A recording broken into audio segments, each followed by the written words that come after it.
Alors, du coup, bonjour à tous. Alors, on va vous présenter notre avancée du projet qui porte sur l'analyse linguistique des témoignages des Français qui ont visité l'Amérique latine.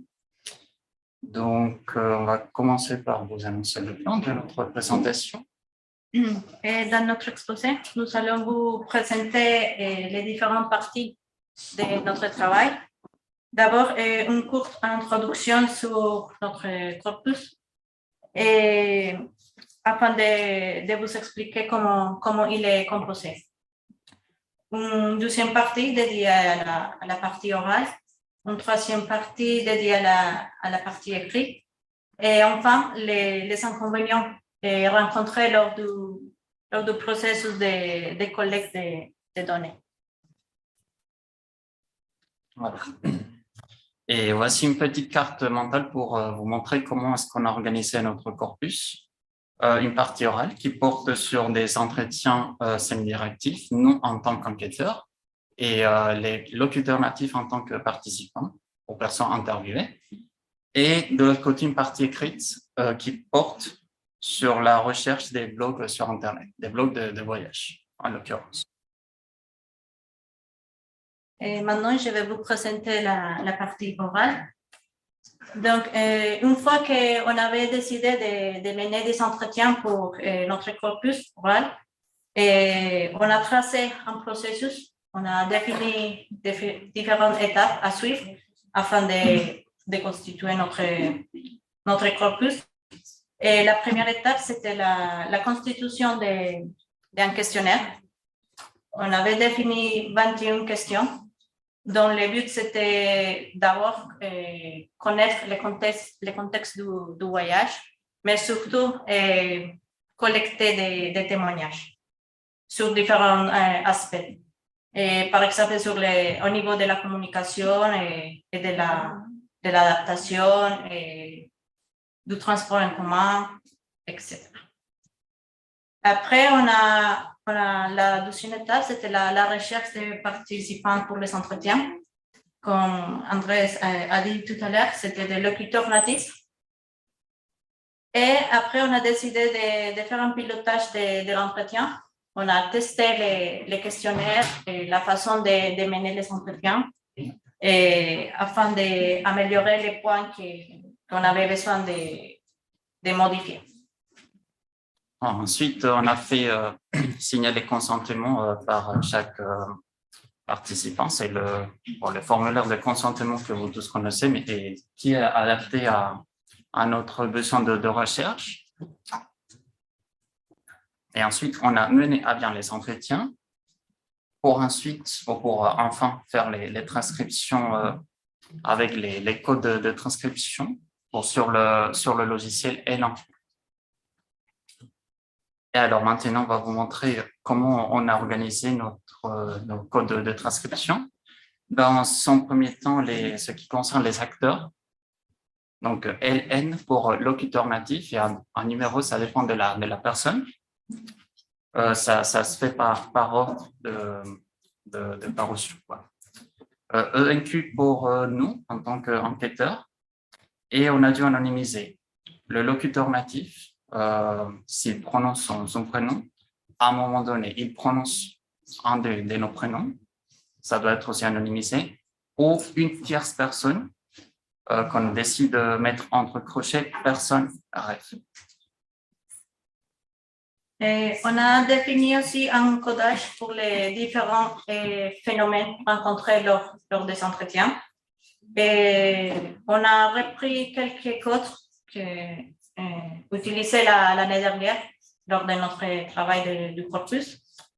Et par exemple, pour les mots en langue étrangère, notamment l'espagnol, l'anglais et le portugais, les extraits incompréhensibles, les faux départs et les répétitions d'un mot ou la répétition d'un groupe de mots. On a créé aussi un code pour les éléments paralinguistiques. Et au début, on avait inclus les rires, les soupirs, l'affirmation et les doutes dans les éléments paralinguistiques, mais on a constaté que ce phénomène relève d'une importance lors du discours des témoignages Et donc, on a décidé de les mettre à part afin peut-être après approfondir dans son analyse. Alors, et voici un résumé de ce que nous avons fait, de manière, ça c'est quelque chose de partiel. Pour l'instant, on a mené à bien cet entretien qui ont une durée totale de 127 minutes et 53 secondes. Ces entretiens ont été réalisés, la première a été réalisée le 11 octobre et la dernière a été réalisée en début de cette semaine, le 5 décembre. Et ces entretiens ont eu lieu sur la plateforme Zoom parce qu'il y a des participants, des locuteurs natifs qui sont dans d'autres coins de la France. Donc, pour nous, c'était plus facile de mener ces entretiens sur Zoom plutôt que de se retrouver physiquement. Et maintenant, pour notre corpus écrit, on a suivi un processus un peu différent de notre corpus oral. Et d'abord, on a recherché des blogs sur Internet en utilisant des mots tels que blog, voyageur et Amérique latine. Et après, on a décidé de travailler avec deux blogs, blogueurs et nomades. Et après, on a sélectionné des témoignages par pays.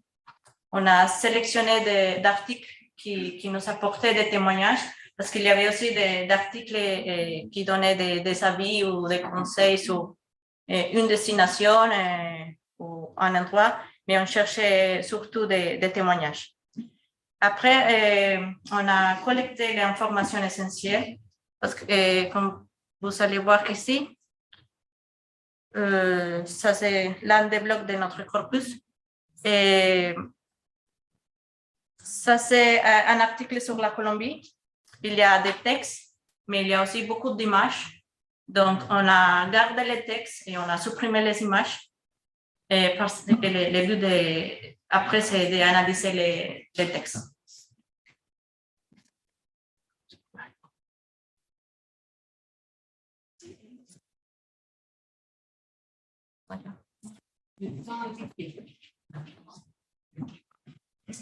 Et après, on a créé le codage pour bien identifier notre corpus. Et il est basé notamment sur le nom du pays. Et par exemple, pour la Costa Rica, c'est CR. Et la Colombie, c'est COL. Et on a basé notre codage sur le nom du pays.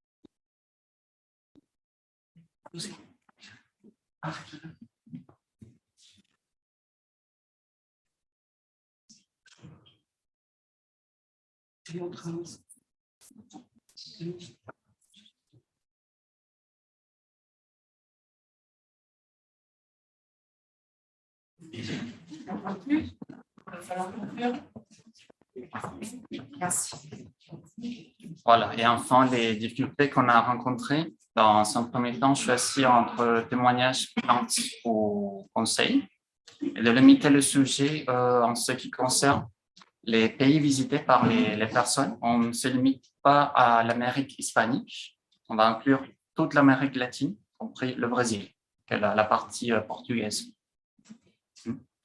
Et une deuxième difficulté, c'était de trouver des participants pour les entretiens, parce que ni André ni moi, nous ne sommes français. Donc, c'était un peu compliqué pour nous de trouver des participants. Et en plus, trouver un créneau en commun pour faire les entretiens, même si ils se sont passés sur Zoom en distanciel, et on a eu du mal à trouver des créneaux pour faire les entretiens.